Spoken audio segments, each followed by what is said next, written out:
Hello everyone, welcome back to my channel. My heart beats only for you का next part लेके आई हूँ। शुरू करने से पहले कल के पार्ट में जो कमेंट मुझे मिले हैं उनके बारे में मैं कुछ कहना चाहूँगी। बस कुछ सवाल है जो मैंने क्लियर नहीं किया था। आई नो ये मेरी ही गलती है, इसके लिए I am really very sorry.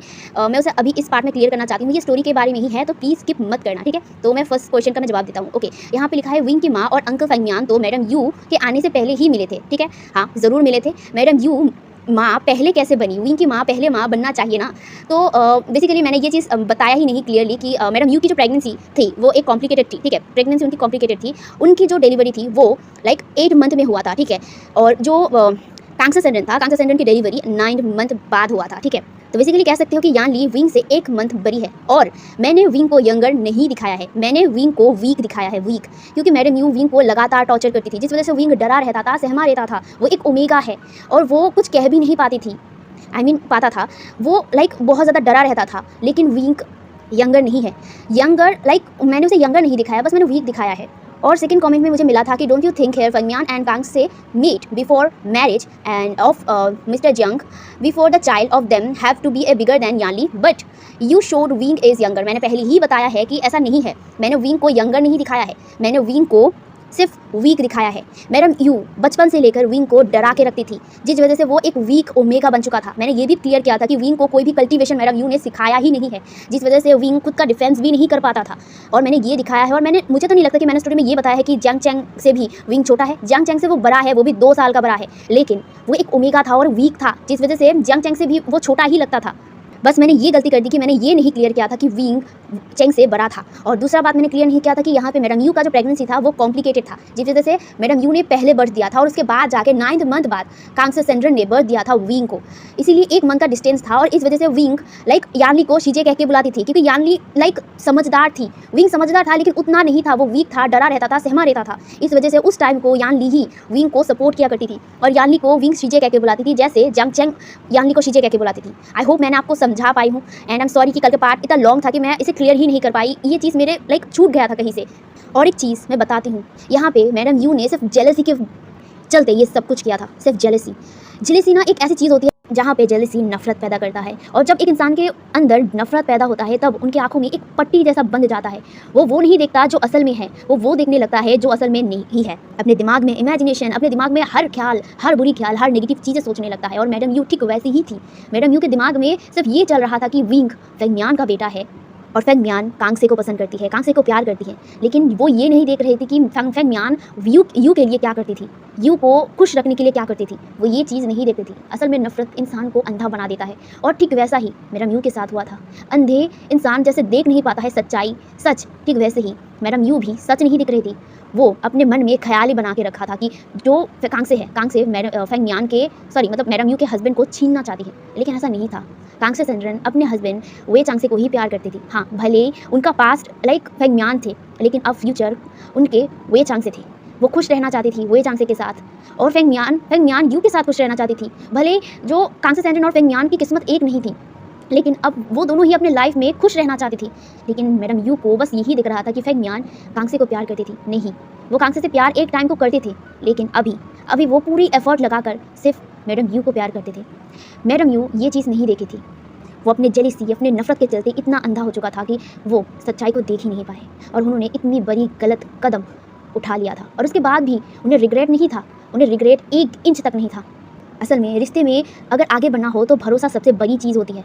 अगर आप किसी को प्यार भी करते हो ना, तो पहले आपको जिस इंसान से आप प्यार करते हो उसे भरोसा करना सीखो। अगर भरोसा नहीं करोगे तो प्यार का क्या मतलब रहेगा। इसे प्यार नहीं कहते हैं, इसे छीनना कहते हैं। किसी चीज़ को पाने का वो ऐसा एग्रेशन जिस वजह से आप गलत कदम उठा लेते हैं। एंड मैडम यू ऐसा ही कर रही थी, ऐसी गलत कदम उठा रही थी जो उन्हें करना नहीं चाहिए था। अगर आप प्यार करते हो किसी से तो सब कुछ प्यार से हैंडल करो, नफरत से नहीं। नफरत सिर्फ आपको बर्बाद करेगा और प्यार आपको खुशियाँ देगा। लेकिन ये चीज़ मैडम यू को समझ नहीं आ रही थी और यही गलती उन्होंने कर दिया था। अपने जेलिसी, अपनी नफरत के चलते एक छोटे से बच्चे जो 4 साल का था उसे अनाथ कर दिया था, अपनी माँ बाबा से दूर कर दिया था। इतना निर्दयी कोई इंसान कैसे हो सकता था। मैडम यू को पछतावा भी नहीं था कि उन्होंने विंग को अनाथ बना दिया था सिर्फ 4 साल की उम्र में, और उन्हें ये सब करने के बाद रिग्रेट भी नहीं था। सच में इंसान नफरत में कितना क्रूल हो सकता है, कोई मैडम यू को देख कर सीखे। इतना मैं कह ही सकता हूँ कि मैडम यू जो इतना दावा करती थी कि वो फंगमियान को प्यार करते हैं, नहीं, ये प्यार नहीं है, ये ज़िद है। ये सिर्फ ज़िद है किसी चीज़ को पाने का। और मैडम यू यही ज़िद में आके सब कुछ बर्बाद कर दिया था। एक छोटे से बच्चे को अनाथ कर दिया था। उनको ये भी ख्याल नहीं था कि उनके पास भी 2 छोटे-छोटे बच्चे हैं। उन्होंने ये तक नहीं सोचा कि अपने लिए जो फ़ायदा उन्होंने ढूँढा है, इसमें उन्होंने कितनी बड़ी गलती किया है। वो सिर्फ़ अपना फ़ायदा देखना चाहते थे, सिर्फ़ अपना फ़ायदा, और इसी के चलते उनके अंदर विंग के लिए भी नफ़रत पैदा होने लग गया था। क्योंकि फेंगमियान विंग को प्रोटेक्ट करते थे, विंग को प्यार करते थे, विंग को एक अपने बेटे की तरह बड़ा कर रहे थे। और ये चीज़ जो मैडम यू था, मैडम यू को पसंद नहीं आ रहा था। मैडम यू के अंदर फिर से वही जेलसी, फिर से वही इनसिक्योरिटी, फिर से वही नफ़रत पैदा हो रहा था। और वही नफ़रत के चलते उन्होंने विंग की ज़िंदगी को बर्बाद करने की कोशिश किया था। लेकिन वो कहते हैं ना, जिनका कोई नहीं है उनका ऊपर वाला ज़रूर होता है। विंग के लाइफ में उसकी मदर और फादर के साया नहीं तो क्या हुआ, लेकिन उसके साथ उसका फैमिली था। हाँ, परिवार। मैडम यू उस परिवार का हिस्सा था कभी, लेकिन अब नहीं है। विंग मानता था मतलब मैडम यू को अपना परिवार, लेकिन मैडम यू कभी भी विंग को परिवार जैसे नहीं देखता था, एक नाजायज़ औलाद की तरह देखता था, सिर्फ नफ़रत से। लेकिन विंग कभी भी मैडम यू को नफ़रत से नहीं देखा था। विंग फेंगमियान को अपना फादर मानता था, यानली को अपना शिजे मानता था, और जो जियांग चैंग था, जियांग चैंग को अपना भाई मानता था। और इस वजह से ही वो उसे परिवार मानता था, और वही परिवार उसके लिए बचपन से लेकर सब कुछ किए हैं। लेकिन कहीं ना कहीं जो मतलब मैडम यू था, मैडम यू विंग को अच्छे से जीने नहीं देना चाहते थे, क्योंकि उनके मन में फिर से वही नफ़रत आ गया था। वही नफ़रत, जिस नफ़रत के चलते उनकी आंखों में दोबारा वही पट्टी बन गया था, और वो सच्चाई नहीं देख रहे थे कि किस तरह से विंग एफर्ट देता था मैडम यू के दिल को जीतने का। लेकिन मैडम यू का दिल वो जीत तो नहीं पाया, लेकिन अपने लिए मैडम यू के दिल में नफ़रत पैदा कर दिया था। हाँ, इसमें विंग की कोई गलती नहीं है, मैडम यू के सोच में ही गलत था, और ये विंग नहीं समझ पाया था। विंग बहुत ज़्यादा वीक था, क्योंकि मैडम यू उसे अच्छे तरीके से जीने नहीं देती थी। मैडम यू विंग को हमेशा टॉर्चर करती थी, हमेशा डरा के रखती थी, जिस वजह से विंग को वीक था। विंग कल्टीवेशन सीखना चाहती थी, लेकिन विंग को वो भी नसीब नहीं हुआ, सिर्फ मैडम यू की वजह से। और ये सब कुछ करने के बावजूद भी मैडम यू के दिल में एक भी रिग्रेट नहीं था। लेकिन वो होता है ना, जब आप बुरा करते हो तो आपके साथ भी कभी ना कभी बुरा ज़रूर होगा, और जो सच आपने इतने सालों से छुपा के रखते हो, जो गलती आप इतने सालों से छुपा के रखते हो, कभी ना कभी वो दुनिया के सामने ज़रूर आता है। वैसा ही मैडम यू के साथ भी हुआ था। मैडम यू तो ये सब करने के बाद खुश थी, अपनी लाइफ में खुश रहने की कोशिश कर रहे थे फेंगमियान के साथ, और वो रह भी रहा था। लेकिन कहीं ना कहीं रास्ते का कांटा विंग बन जा रहा था, जहाँ पे विंग को देखकर मैडम यू को बहुत ज़्यादा नफरत होता था। लेकिन वो ये नहीं सोची थी कि कभी ना कभी उनकी ये जो कांड, ये जो उन्होंने गलत किया है, ये सब कुछ एक दिन सबके सामने आएगा। ये उन्होंने सोचा भी नहीं था, और वैसा ही हो रहा था। जहाँ पे मैडम लैन अपनी फ्रेंड की मौत का जो भी सच्चाई था वो बाहर लाने की कोशिश कर रहे थे, और वो इसे लगातार इन्वेस्टिगेट कर रहे थे। जहाँ पे मैडम लैन छुप छुप के लैंड क्लैन से बाहर जाती थी, क्योंकि वो ऐसे ही बाहर नहीं जा पाती थी। इस वजह से वो छुप छुप कर बाहर जाती थी और इन्वेस्टिगेट करती थी, और वो मतलब जहाँ क्लैन के आसपास ही वो पूछा करती थी लोगों से, एंड इन्वेस्टिगेट किया करती थी। कुछ दिनों तक कह सकते हो कुछ महीनों तक वो इन्वेस्टिगेट करते हैं, लेकिन उन्हें कुछ नहीं मिला था। जब वो हाल छोड़ने वाली थी, तभी एक रोशनी बनकर एक छोटा सा बच्चा उनके पास आया था, जो बहुत ज़्यादा रो रहा था। जहाँ पे जो मैडम लैन थी, मैडम लैन वापस जाने वाली थी लैंड क्लैन, तभी वो बच्चा रोते हुए मैडम लैन के पास आया था। वो बच्चा बहुत ज़्यादा छोटा था एंड बहुत ज़्यादा क्यूट भी था, लेकिन उसकी आंखों में आंसू बहुत मोटे मोटे आंसू थे, और वो रोकर जो मैडम लैन का रोप है ना, उसे पकड़ लिया था। वो रो रहा था, लेकिन जो मैडम लैन था, मैडम लैन उस बच्चे को रोने से मना करती है, उस बच्चे को शांत करती है। कुछ देर बाद वो बच्चा शांत होता है। शांत होने के बाद जहाँ पे मैडम लैन पूछती है, अरे तुम्हारा नाम क्या है, और तुम रो क्यों रहे थे, तुम कहीं से आए हो क्या, तुम्हारी फैमिली कहाँ है, तुम्हारा मदर कहाँ है। जहाँ पे जो वो बच्चा था, बच्चा रोते हुए कहता है, मेरा मेरा मेरा मेरा माँ बाबा नहीं है। जहाँ पे ये सुनने के बाद जो मैडम लैन थी, मैडम लैन को बुरा लगता है। यहाँ पे जो वो छोटा बच्चा कहता है, मैं अपने शिजे को ढूंढ रहा हूँ, क्या क्या आपने मेरे शिजे को देखा है। जहाँ पे ये सुनने के बाद मैडम लैन कहती है, शिजे कौन है तुम्हारा शिजे। जहाँ पे वो छोटा सा बच्चा कहता है, मेरा शिजे, मैं उनसे खो गया हूँ, मैं उनके साथ ही था, लेकिन पता नहीं शिजे कहाँ गई है।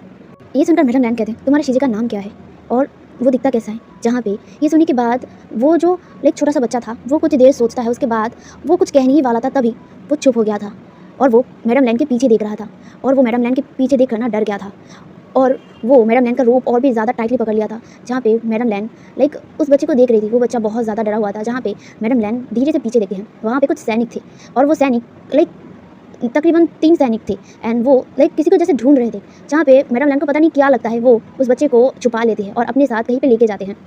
वहाँ जाने के बाद वो उस बच्चे से पूछते हैं, अरे क्या हुआ है तुम्हें? तुम डर क्यों रहे थे? और वो सैनिक कहाँ कौन है? और वो तुम्हारे पीछे क्यों पड़े हैं? जहाँ पे वो बच्चा डरते हुए कहता है, मुझे मुझे मुझे बचाइए, ये लोग मुझे मार देंगे।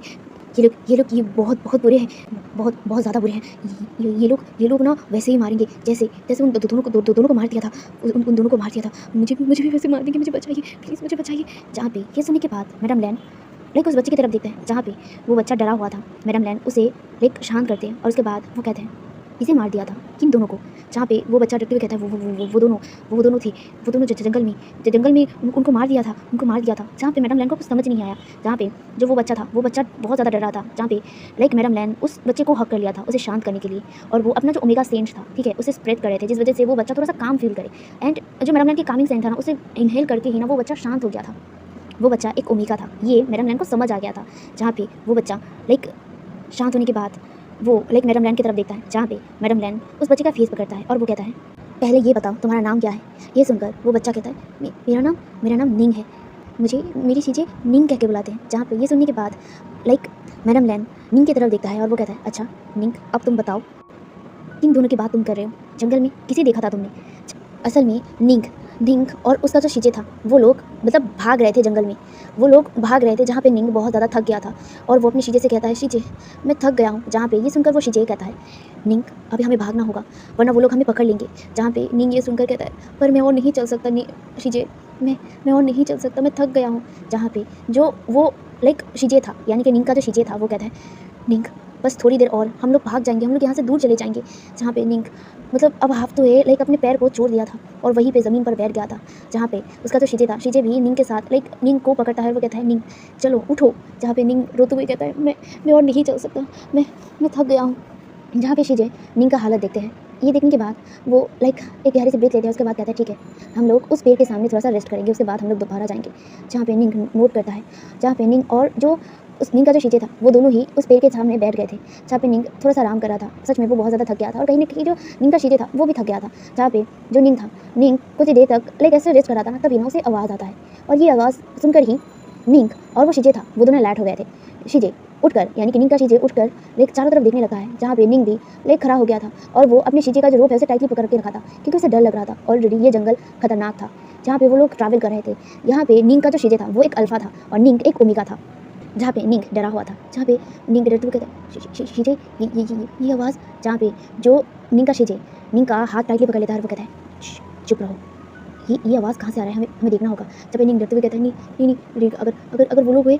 जहाँ पे जो निंग का शीजे था वो कहता है, चुप, चलो मेरे साथ। जहाँ पे वो लोग उस आवाज़ को फॉलो करते हैं। जहाँ पे ये फॉलो करने के बाद धीरे धीरे वो लोग लाइक जा रहे थे उस शोर की तरफ।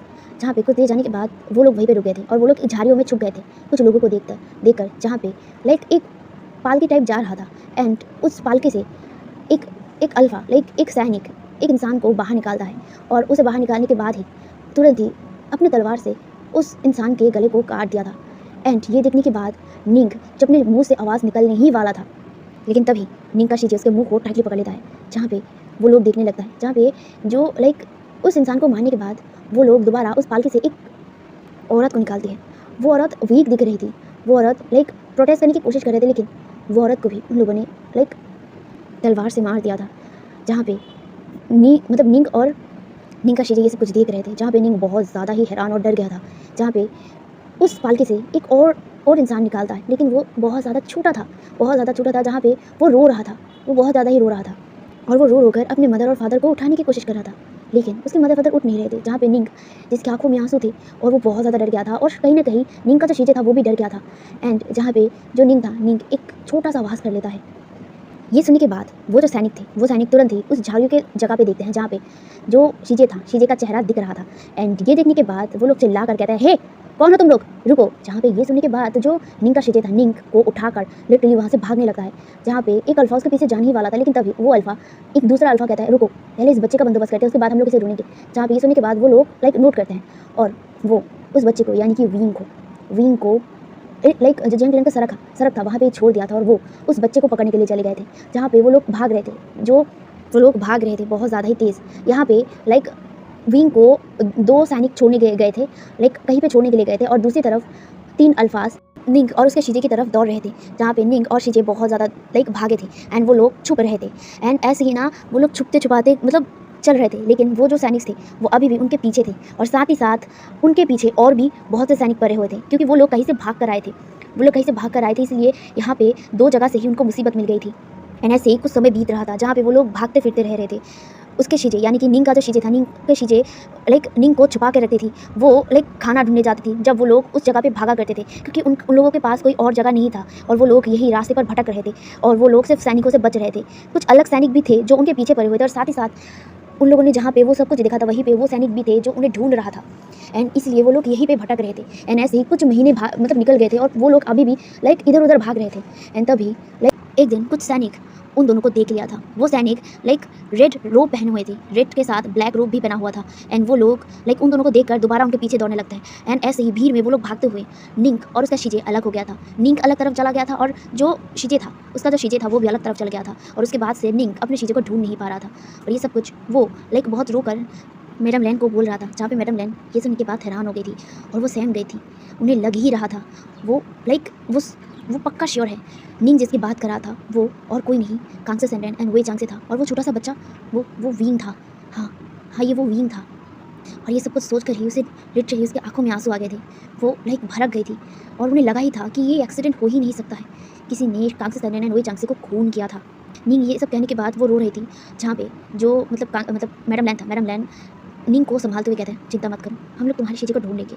जहाँ पे निंग ये सुनने के बाद थोड़ा सा शांत हुआ था, जहाँ पे निंग को गोद में उठाकर वो वहाँ से निकल रहे थे, जहाँ पे वो निंग को अपने कपड़ों से ढक लिया था ताकि कोई उसे ना देख पाए। और वह ऐसे ही चलने लगते हैं, जहाँ पे निंग बहुत ही टाइटली उस मैडम लैन को पकड़ के रखा था, जहाँ पे मैडम लैन ने भी उस बच्चे को टाइटली पकड़ के रखा था। और वो ऐसे ही चल रहे थे, जहाँ पे वो सोच रहे थे कि वो कैसे उसके शीजे को ढूंढे, क्योंकि ये बच्चा बहुत छोटा था। वो ठीक से बोल भी नहीं पाया, लेकिन जितना वो समझ पाया है वो ये समझ गए थे कि ये बच्चे ने कांगसे सेंडेन एंड वे चांग से को खून होते हुए देखा था। एंड कहीं ना कहीं अब जो कांगसे सेंडेन था, कांगसे सेंडेन श्योर हो चुके थे कि हाँ, जो कांगसे सेंडेन एंड वे चांग से है, मैडम लैन श्योर हो चुकी थी कि कांगसे सेंडेन एंड वे चांग से की खून हुआ था। वो ऐसे ही नहीं मरे थे, उनके कत्ल किया गया था। एंड वो यही सब सोच कर चल रही थी, जहाँ पे कुछ देर चलने के बाद वो एक जगह आकर रुक गई थी। वहाँ पे कुछ सैनिक थे जो ब्लैक एंड रेड रोब पहने हुए थे और उनके हाथों में हथियार थे और वो यही इधर उधर कुछ ढूंढ रहे थे, जहाँ पे जो मैडम लैन थी, मैडम लैन टाइटली उस बच्चे को पकड़ लेती है और वो उस जगह से एकदम चुपचाप जाने लगती है, जहाँ पे सैनिक एक बार मैडम लैन की तरफ देखते तो है लेकिन उसे इग्नोर करके वो लोग चले जाने लगते हैं, जहाँ पे जो मैडम लैन था, मैडम लैन चुपचाप एकदम स्टिपली उस बच्चे को लेकर चली जा रही थी। उन्हें डर तो लग रहा था, लेकिन वो उस बच्चे को बचाना भी चाहती थी, इसीलिए वो बच्चे को बचाते हुए वहाँ से जाने लगती है।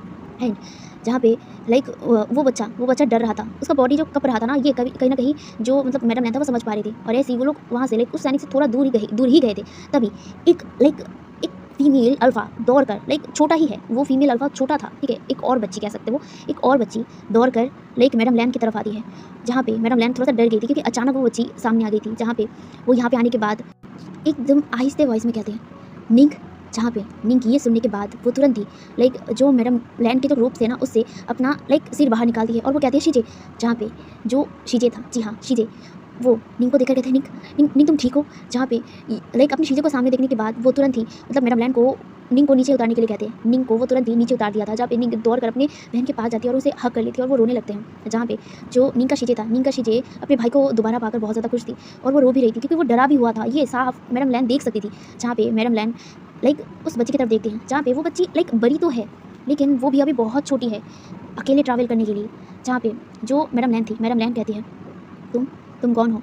जहाँ पे वो बच्ची जो अपने छोटे भाई को पकड़ के रखी थी ना, वो मैडम लैन की तरफ देखती है, जहाँ पे मैडम लैन एक जेंटल सा स्माइल करते हुए उनकी तरफ देख रहा था। आई मीन उस निंग के जो बहन है उनकी तरफ देख रहा था। जहाँ पे जो निंग का जो बहन था, निंग का बहन उसकी तरफ देखते हैं, आई मीन मैडम लैन की तरफ देखते हैं और वो कहता है, आपका शुक्रिया और मेरा नाम वेंचिंग है।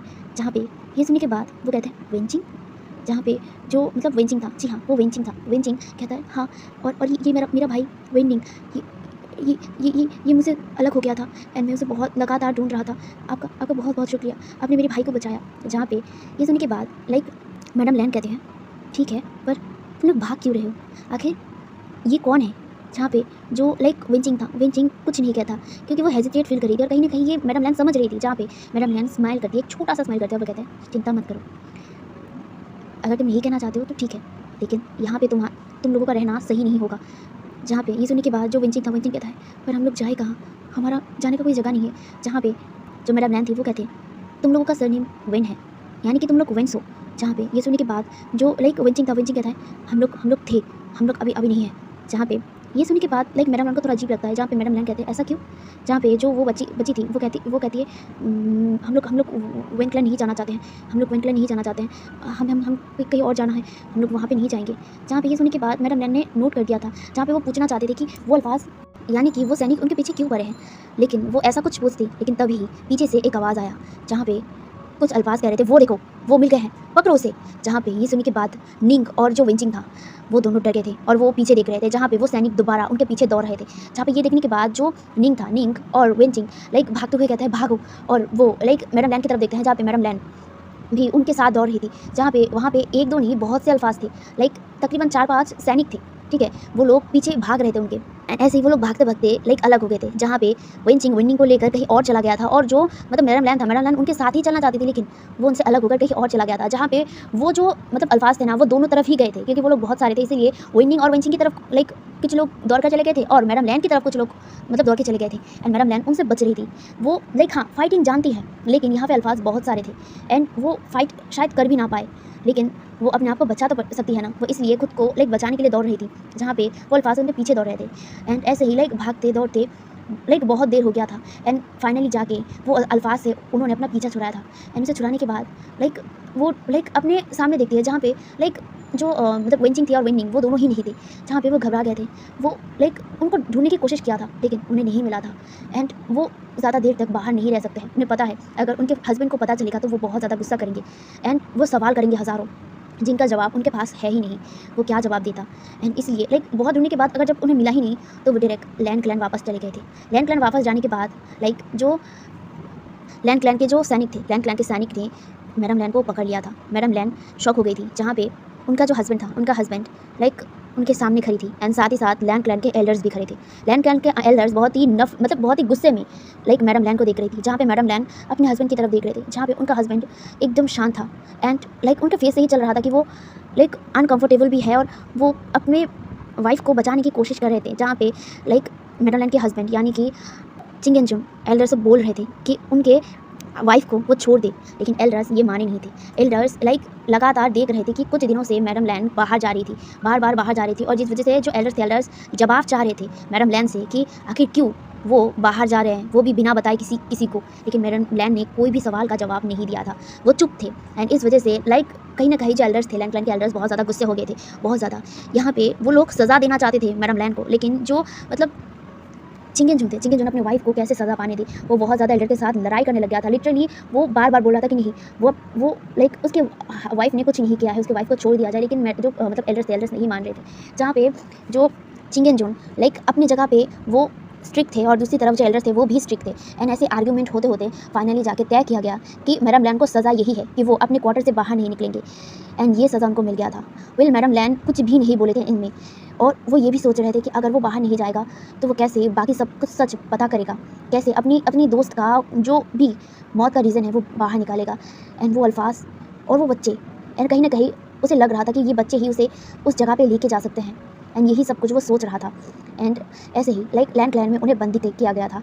लैंड क्लैन के जो एल्डर्स थे वो सोच रहे थे कि जो मैडम लैन बाहर जाके कुछ गलत काम करते थे, इस वजह से उन्हें सज़ा दिया जा रहा था, लेकिन मैडम लैन ऐसा नहीं कर रहे थे, और मैडम लैन सच भी नहीं बोल रहे थे, जिस वजह से जो एल्डर्स वही मान रहे थे, एंड इस वजह से मैडम लैन को सज़ा मिल गया था। वो लैंड क्लैन से कभी बाहर ही नहीं जा पाए और वो सिर्फ घर में बंदी होकर रह गए।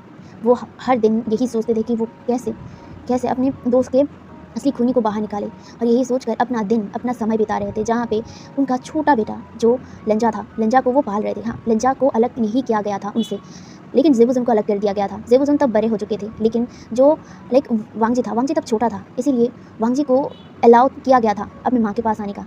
एंड जो मैडम लैन किसी के साथ बात नहीं कर पाते थे, सिर्फ अपने छोटे बेटे के साथ। वो बचपन से लेकर अपने दोस्त के बारे में ये सब कुछ अपने छोटे बच्चे को बताया करते थे।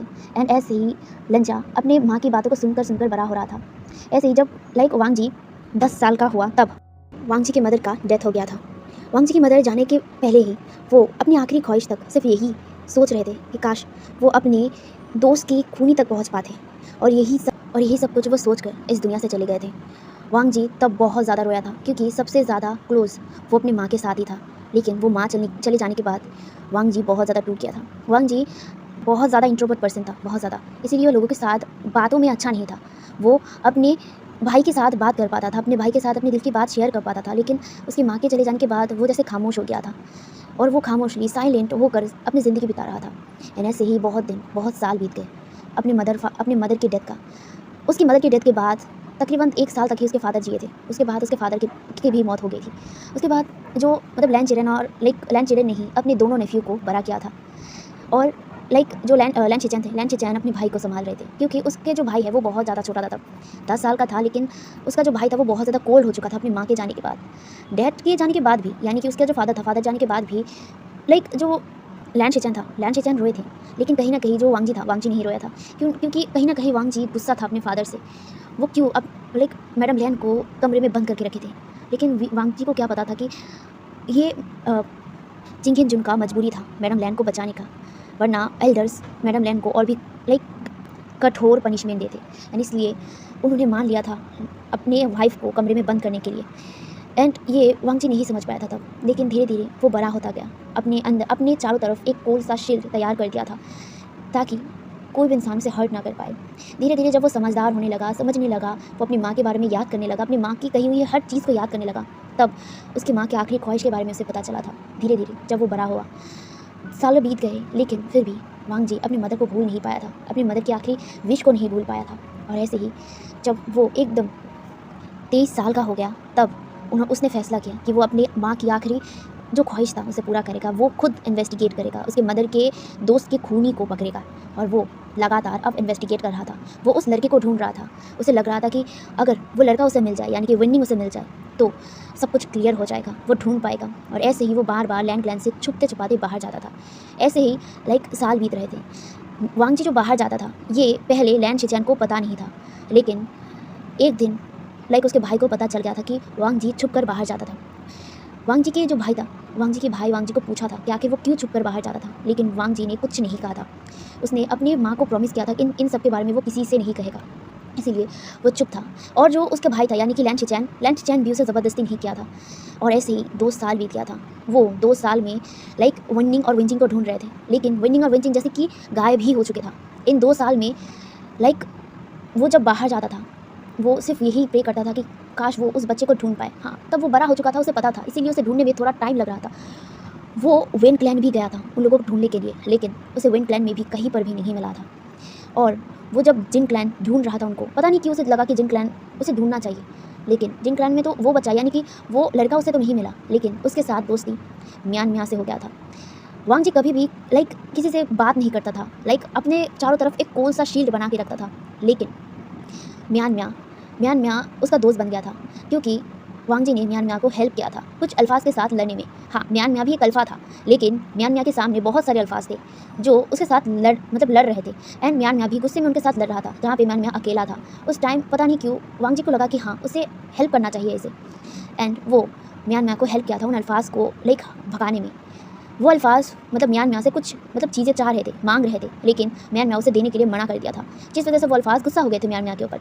म्यान अकेला था, इसीलिए वो अल्फाज भड़क रहे थे म्यान के ऊपर, लेकिन म्यान भी अल्फा था। और वांग जी ये देखने के बाद खुद को रोक नहीं पाया था, उसने भी म्यान को हेल्प किया। और उसके बाद से म्यान भी वांग जी का दोस्त हो गया था, एक अनवांटेड दोस्त कह सकते हैं हम, क्योंकि वांग जी नहीं चाहता था कि वो इन सब झमेले में जो म्यान को रखे। म्यान वांग जी का हेल्प करना चाहता था, लेकिन वांग जी नहीं चाहता था कि इन सब में वो उसको रखे, लेकिन म्यान ने ज़बरदस्ती ही सही वांग जी की मदद करने का सोचा। और उसके बाद से म्यान वांग जी का इन्वेस्टिगेशन में हेल्प करता था, हर चीज़ में से हेल्प करता था। और ऐसे ही 2 साल तक म्यान उसके साथ ये इन्वेस्टिगेशन करता था। उन लोगों को थोड़ा बहुत कुछ पता चला था, वो लोग वेन क्लैन्स ये सब कुछ के बारे में पता किया था। वो लड़का के बारे में, वो लड़का एक ओमेगा था, उसके साथ एक शीजे था, वो एक अल्फा था, एंड ये सब कुछ वो पता किया था। बस उन लोगों को ढूंढना ही बाकी था, बस उन लोगों को नहीं मिल रहा था। एंड ऐसे ही टाइम बीत गया। उसके बाद 2 साल के बाद भी जब वांग जी को ये सब कुछ नहीं मिला था, ये जो सबूत था वो नहीं मिला था, तब वो फ्रस्ट्रेट हो गया था। लेकिन म्यान ने हाल नहीं छोड़ा था, और फाइनली जाके म्यान उसी लड़के को ढूंढ पाया था, विनिंग को और विंचिंग को। विनिंग एंड विंचिंग एक गाँव में रहते थे छुप कर। वहाँ पे पता नहीं म्यान जब गया था, वो फाइनली जाके उस बच्चे को ढूंढ पाया था, क्योंकि उस बच्चे का नाम उसे पता था, विनिंग। एंड विंचिंग ने जब विनिंग को विनिंग कह के बुलाया, तब जाके म्यान समझ पाए थे कि ये वही ही है। पता नहीं क्यों उसे लग गया था कि हाँ ये वही है।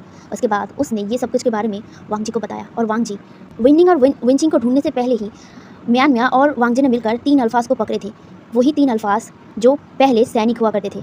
वो लोग वेन क्लैन के सैनिक थे एंड ये वही सैनिक थे जो विंचिंग एंड विनिंग को पकड़ने की कोशिश कर रहे थे, जहाँ पे लगातार पूछताछ करने के बाद जाके उन्हें पता चला था कि वो अल्फाज लास्ट उन दोनों को जियांग क्लैन में ही देखा था। उसके बाद से वो लोग विनिंग एंड विंचिंग को ढूंढ ही नहीं पाए और इसलिए वो लोगों ने भी अपना हाल छोड़ दिया था और वो लोग अपने क्लैन वापस चले गए थे। एंड इसके बाद तो वांग जी गुस्सा ही था। उसके बाद फाइनली जाके म्यान म्या ने विनिंग को ढूंढ पाया था एंड विनिंग विंचिंग जब मिले थे ना तब वांग जी तब जियांग क्लैन में था।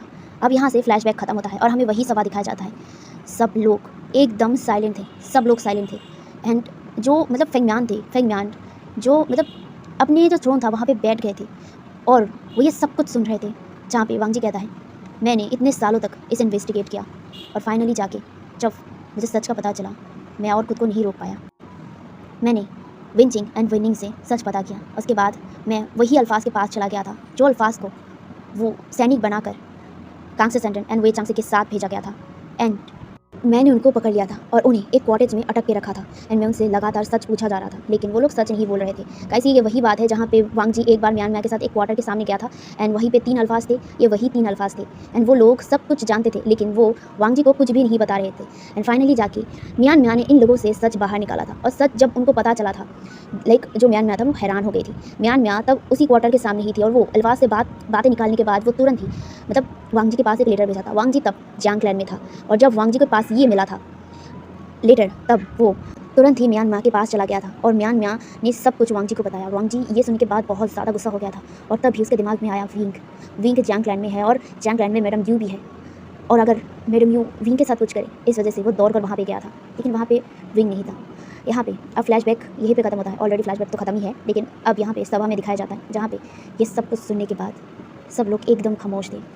जहाँ पे मैडम यू गुस्सा थी अभी भी उनके फेस में गुस्सा था, रिग्रेट नहीं था। वो अभी भी ये सब कुछ सुन रहे थे लेकिन वो एक भी शब्द नहीं बोल रहे थे।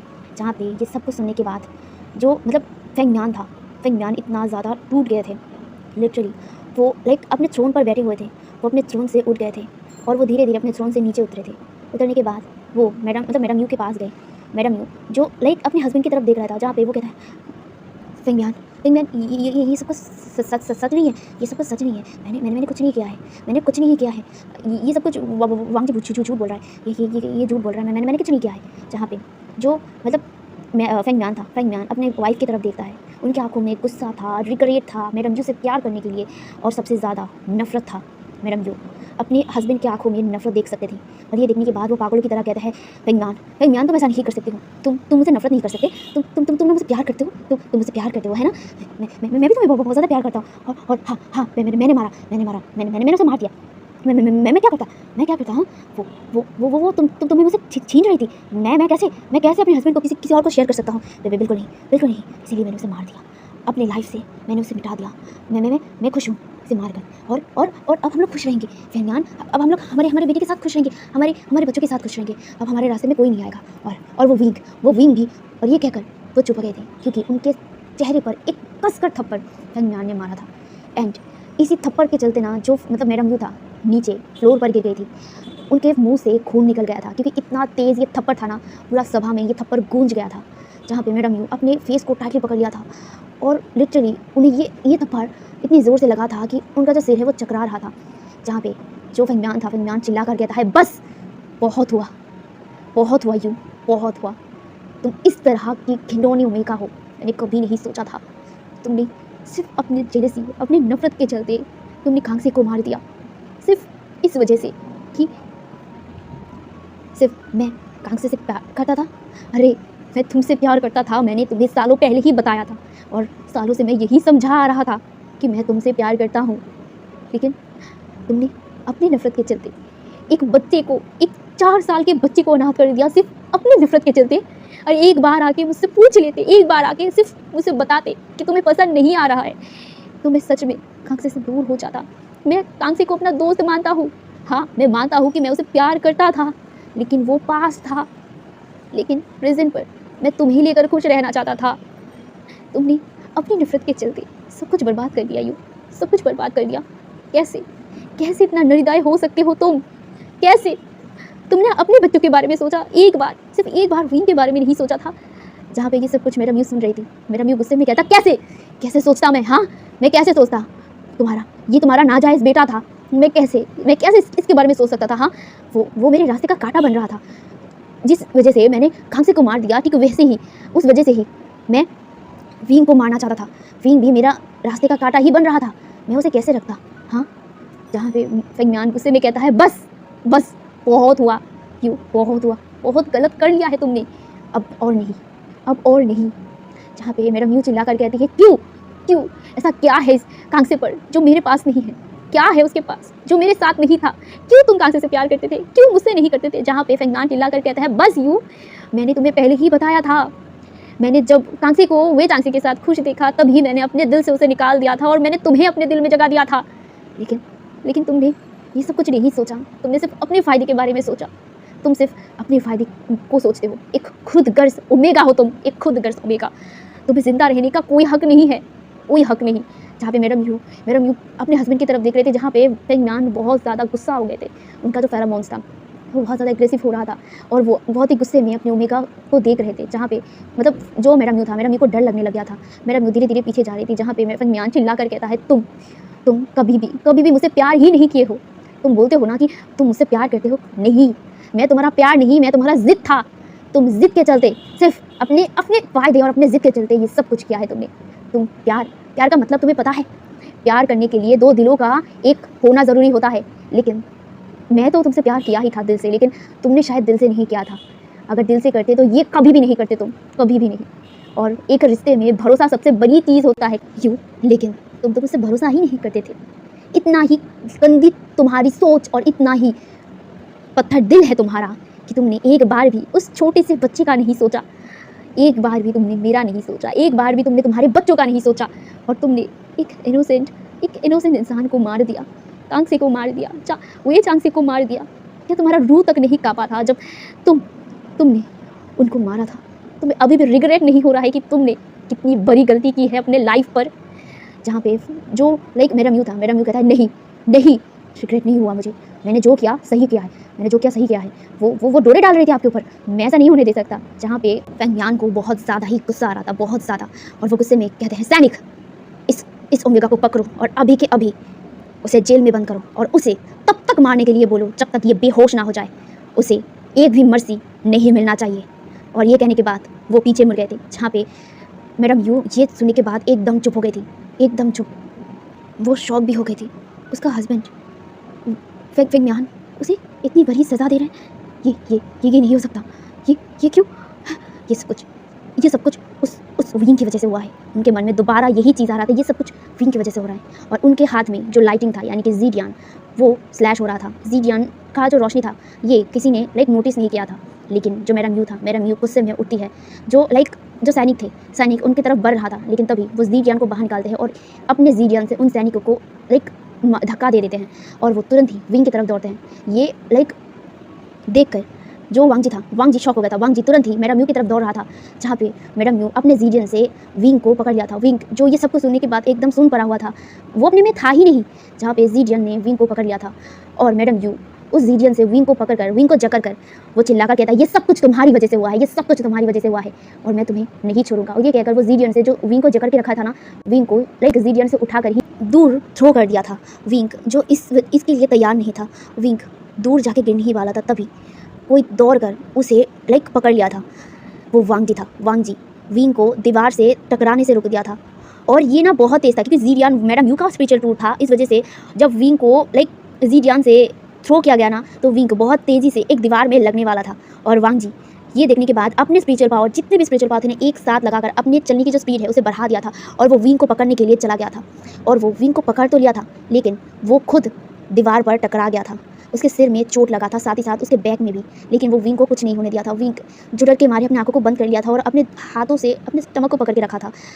और ये सब कुछ इतना अचानक हुआ था कि ये सब कुछ के लिए कोई भी तैयार नहीं था। लेकिन वांग जी ने विंग को टाइटली पकड़ लिया था वो दीवार से खुद टकरा गया था, लेकिन वो विंग को अपने बाहों में पकड़ लिया था। विंग जो अपने आँखों को टाइटली बंद करके रखा था और वो बहुत ज़्यादा डरा हुआ था। वो अपने लिए नहीं, अपने बच्चे के लिए डरा हुआ था, इसीलिए अपने दोनों हाथों से अपने स्टमक को कवर करके रख दिया था।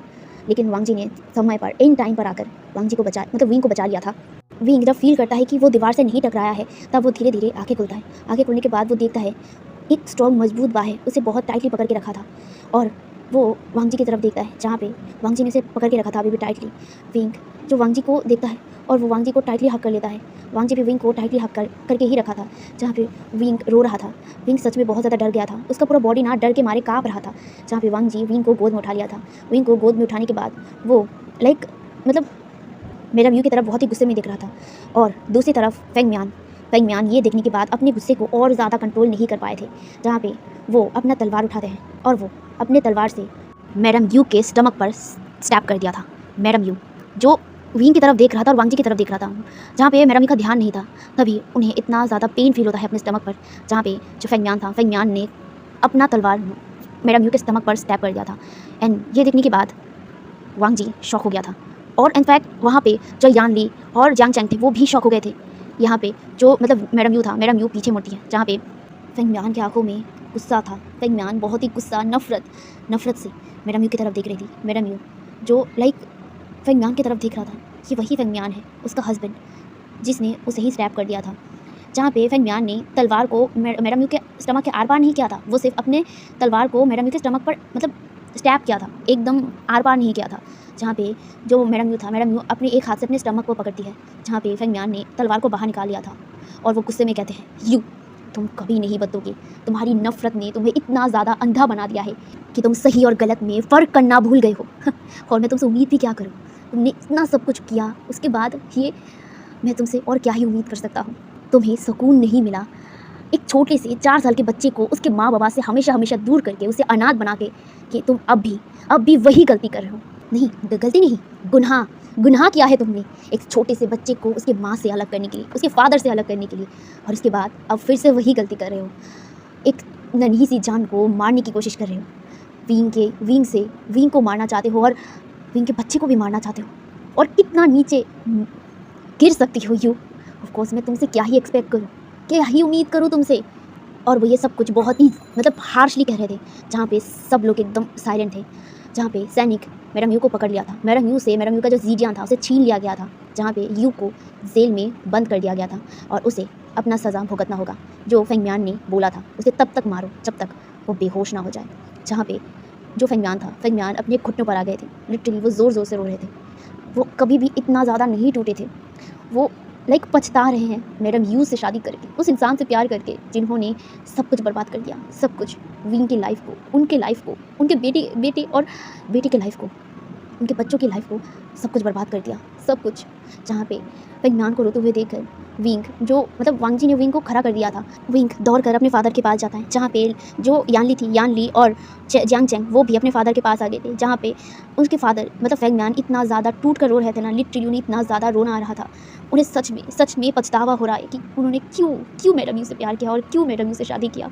इन सब के लिए वो खुद को ब्लेम कर रहे थे, जहाँ पे वो फूट कर रो रहे थे, जहाँ पे जो सब लोग वही रो रहे थे, जहाँ पे जो यान ली रो रहा था, जियांग चैंग रो रहा था, और विंग भी रो रहा था। विंग सब तीनों ने ही फेंग म्यान को हक कर लिया था, फेंग म्यान ने भी उन तीनों को हक कर लिया था, और वो रो रहा था, जहाँ पे वो बोल रहा था, मुझे माफ़ कर देना, ये सब कुछ मेरी गलती है, सब कुछ मेरी गलती है, मुझे माफ़ कर देना, मैं क्यों जिंदा हूँ, मैं क्यों मर नहीं गया, ये सब कुछ मेरी वजह से हुआ है।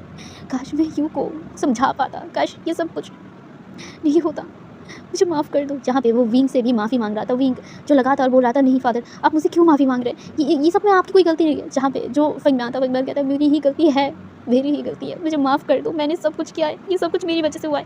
वो लगातार यही बोल रहे थे, जहाँ पे तीनों ही रो रहे थे। जो जियांग चैंग अपने माँ की सज़ा से दुख तो था, लेकिन वो गुस्सा था, सबसे ज़्यादा वो गुस्सा था मैडम यू से। मैडम यू इतना नीचे गिर सकती हैं, जियांग चैंग को बिलीव नहीं होता है। और यान ली भी अपनी माँ से बहुत ज़्यादा नफरत करने लग गई थी, जहाँ पे तीनों ही मेरा व्यू से नफरत करते हैं। जहाँ पे जो मतलब फेंगमियान था, फेंगमियान कहता है तुम लोग भी मुझे नफरत करते हो ना, करना ही चाहिए, मैंने किया ही कुछ ऐसा है, मैंने सब कुछ किया है, मुझे माफ़ कर दो, ये सब मेरी गलती है, सब मेरी गलती है। जहाँ पे वो तीनों ही अपने फादर को संभाल रहे थे, जहाँ पे ये सब कुछ मतलब देख रहा था। यहाँ पे जो जो लीन यून था ना, उसे भी जेल में कैद करके रख दिया गया था, जहाँ पे लीन यून ज़बरदस्ती छूटने की कोशिश कर रहा था, लेकिन बहुत सारे जो मतलब सैनिक के सैनिक मिलकर उसे जेल में मतलब अंदर कर दिया था। जहाँ पे जो लाइक फेंगमियान था, फेंगमियान ने सभा में ही रोना शुरू कर दिया था, जहाँ पे वो तीनों ही अपने फादर को हक करके रखे थे। विंग लाइक फेंगमियान से मतलब नाराज़ नहीं है, क्योंकि फेंगमियान ने उसके लिए जो कुछ भी किया है उसके लिए वो ग्लैड है। हाँ, वो मतलब मानता है फेंगमियान को फादर, लेकिन ये उसके लिए थोड़ा सा शॉकिंग था कि फेंगमियान उसकी असली पिता है, लेकिन वो फेंगमियान से नफरत नहीं करता है। वो फेंगमियान से को अपने फादर की तरह ही प्यार करता है, और अब तो वो और भी ज़्यादा अपने फादर को प्यार करता है। वो अपने फादर को रोते हुए कभी नहीं देख सकता था। जहाँ पे कुछ देर तक फेंगमियान रोने के बाद अपने आप को कंट्रोल करता है, और वो अपने तीनों बेटों को कहता है, अपने तीनों बच्चों को कहता है, अब और नहीं, अब और ये सब कुछ मैं होने नहीं दूंगा। अब यू को अपना सज़ा मिलेगा, यू को अपनी हर एक गुनाह का सज़ा मिलेगा, हर गलतियों का सज़ा मिलेगा। जहाँ पे फेंगमियान विंग की तरफ देखते हैं, विंग की आंखों से आंसू पोंछते हैं, और वो कहते हैं, अब तुम और नहीं रोगे, अब मैं तुम्हें और रोने नहीं दूंगा। तुम्हें स्ट्रांग होना होगा अपने लिए और अपने बच्चे के लिए, अपने हस्बैंड के लिए। और मुझे पता है कि तुम मुझसे नफरत करते हो, लेकिन फिर भी मैं यही चाहता हूँ कि तुम खुश रहो। जहाँ पे ये सुनने के बाद विंग कहता है, नहीं बाबा, मैं आपसे नफरत नहीं करता हूँ। जहाँ पे बाबा वर्ड सुनने के बाद फेंगमियान विंग की तरफ देखता है, जहाँ पे विंग फेंगमियान के गालों को पकड़ता है, और वो कहता है, बाबा आप मेरे बाबा हैं, और मैं खुश हूँ कि आप मेरे बाबा हैं। जहाँ पे ये सुनने के बाद जो फेंगमियान था, फेंगमियान बहुत ज़्यादा इमोशनल हो गए थे। फेंगमियान ने विंग को हक कर लिया, और वो कहता है, मेरा बेटा मुझे माफ़ कर देना। जहाँ पे जो फेंगमियान था, फेंगमियान दोबारा रो रहे थे। जहाँ पे जो फेंगमियान था, फेंगमियान अपने तीनों बच्चों को गले लगा दिया था। वो लोग एक फैमिली सा हक शेयर करते हैं। हे एवरीवन, तो आज का पार्ट मैं यहीं पे रखता हूँ। ऑलरेडी ये पार्ट बहुत बड़ा हो गया है, एंड आई होप मैंने कल के पार्ट की जो कंफ्यूजिंग है मैंने उसे क्लियर कर दिया है, और मैं जल्दी से ख़त्म करने में लग गई हूँ, इसलिए पार्ट इतने लॉन्ग मैं बना रही हूँ। तो देखते हैं कि कितने पार्ट्स और बनते हैं। तो अभी के लिए यही तक, और ज़रूर कमेंट में बताना कि आपको आज का पार्ट कैसा लगा है, और मैडम यून को जो सज़ा मिला है, क्या ये मतलब आप लोगों के लिए ठीक है या नहीं, क्योंकि मैंने कोशिश किया कि मैडम यून को लाइक कड़ी से भी कड़ी सज़ा मिले, लेकिन आपको पसंद आया या नहीं ये ज़रूर बताना। तो अभी के लिए यही तक, बाय बाय।